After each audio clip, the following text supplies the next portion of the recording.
বহুত চিন্তা করে দেখলাম আমি একজন দুর্ভাগা ফুটবল সাপোর্টার। যে দলরে সাপোর্ট করি সেই দলে হারা যায়। মানে এমন একটা একনিষ্ঠ ব্রাজিলের সাপোর্টার আমি, তারপরও ব্রাজিলের সাপোর্ট করলাম, ব্রাজিলও হেরা গেল। এরপরে মনে করেন পর্তুগালরে সাপোর্ট করলাম, নরওয়েরে সাপোর্ট করলাম, সুইডেনরে সাপোর্ট করলাম, ইজিপ্টে সাপোর্ট করলাম, হেরা গেল। তো পরে আমি একটা জিনিস ক্লিয়ার করছি যে আমার মনে হয় আমার সাপোর্টেই প্রবলেম, আমি যেটারে সাপোর্ট করি এইটাই মনে হয় হেরা যায়।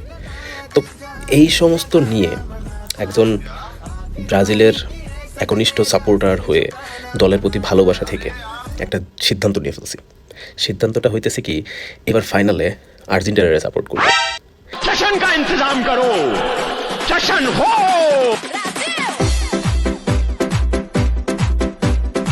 দেখি আর্জেন্টিনারে সাপোর্ট কইরা এবার হারে কিনা। মানে ব্যাপারটা কি আসলেই অভিশপ্ত, মানে আমি একজন অভিশপ্ত সাপোর্টার, নাকি আসলে ব্যাপারটা কাকতালীয়? আপনার কি মনে হয়?